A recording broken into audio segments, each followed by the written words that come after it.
in this type of real estate market, certainly there are people who maybe don't want to go through the stress of the traditional purchase for many different reasons. Maybe explain a little bit why somebody wouldn't want to go through traditional methods, and maybe even what traditional methods are in your case. Yeah, well, there's a lot of reasons.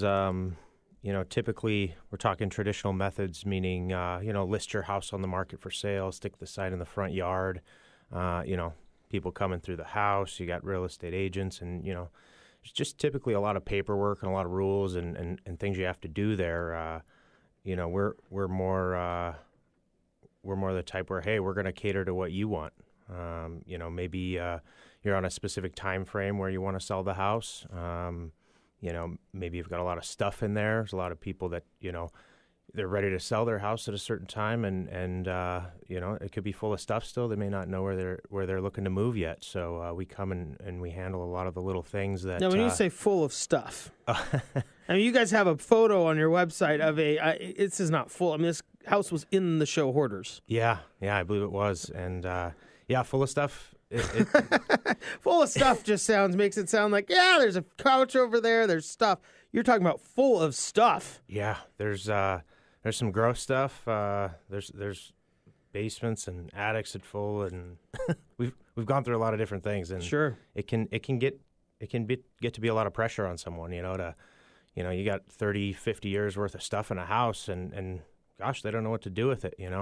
So then really this allows somebody maybe just without doing any prep work is really what it sounds like.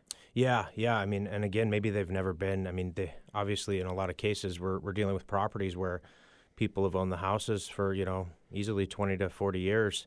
And, it's been a long time since they've bought or sold a house, or maybe they haven't at all. Maybe they inherited it. That's another scenario that we deal with a lot. And, we just really want to be able to take all the pressure off of them and say, hey, we've been through this before.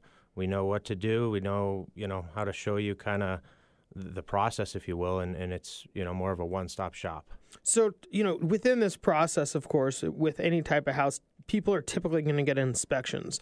You've mentioned that the inspection can actually be one of the most costly things for a homeowner that you'll typically work with?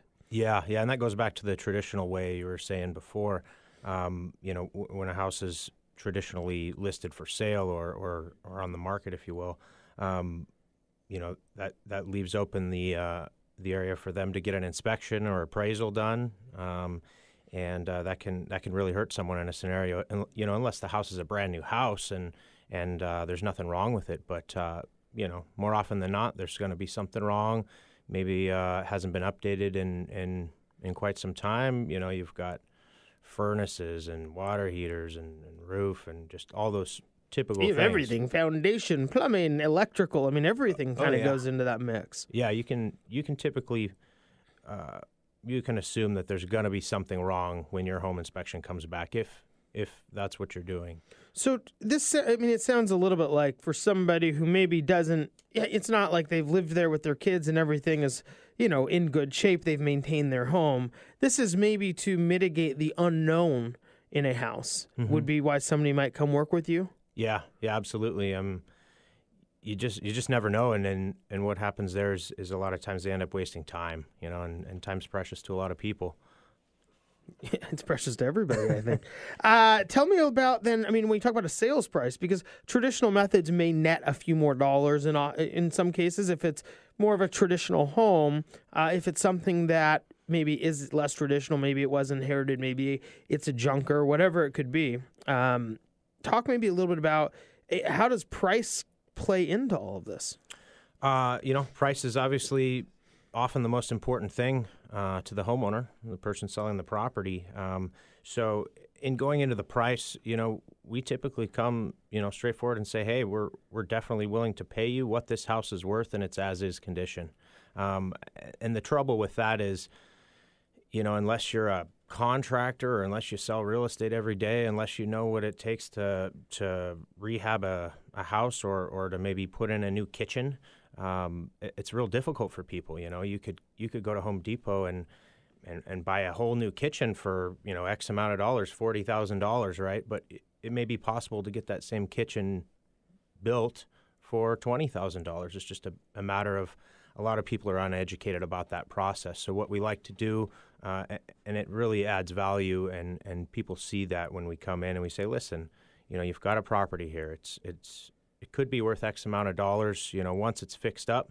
But as is, we need to take a look at, hey, what's it going to sell for if we come in and fix it up, and how much work is it going to take to get us there, and really get down to some actual numbers as far as, hey, this house may need $60,000 in work, and in doing that, it could be worth what you might think it is, or what the market's bearing right now. Because most people tend to think that their house is worth as much as every other house on the block. Exactly, yeah. And so, the part that comes with educating them about that, then they can really see why, hey, we're not coming in here, hey, you're going to come lowball me on my house and pay me, dirt cheap for it. It's like, no, let me educate you on the process and show you why we're going to pay you what we're going to pay you. Mm-hmm. And 9 times out of 10, it makes sense from them at that point. And it takes maybe a little bit of the risk, kind of the bird in the hand is better than two in the bush mentality. Definitely. And I've had some people tell me that recently, and it feels good to know that they value what we do and doing it that way. Do they say a bird in the hand versus two in the bush? I mean, that isn't said very often anymore, is it? I don't hear it every day, no. And no? Well, I'm glad I can at least bring that, that old saying back to light.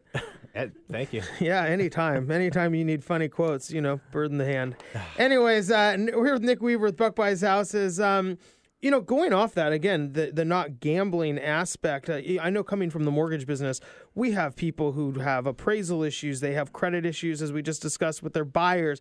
They may have finance issues. There's a lot of risk that actually goes into selling a house in traditional methods. Maybe tell us a little bit about maybe throughout that process, the appraiser, the inspector, how you guys help mitigate that risk. Yeah, again, getting to those appraisals and inspections, it's basically we come in and we do a walk through the house. We say, hey, we're not going to ask for an inspection, or we're not going to need an appraisal, obviously. So there's no inspection at all. You guys are doing the inspecting. Yeah, the traditional inspection is not going to happen with us. It's more of a walkthrough, and we're going to eyeball the structural values of the house. We're going to make sure there's no cracks all over the foundation. We're going to make sure that the plumbing and electrical may be where we need it to be, or if it needs to be redone, we can kind of point that out to them and say, hey, just so you know, you've got knob and tube electrical in here, and that's going to need to be upgraded, for security standards and hazard standards. But it's typically an eye-opening process for them. And I think one of the last things here before we have to go to break is there's this element of you can actually help people save money. Yeah. Because selling real estate traditionally is actually expensive. Yeah. Yeah, the typical person's going to spend 6% on commissions, and obviously they've got closing costs that they'll have to pay either way. But we try and take the burden of that away and say, hey, we're not going to charge you 6%. We're not going to have any commissions. We're going to come and buy the house for what it's worth and save you that money. And it's won a lot of people over.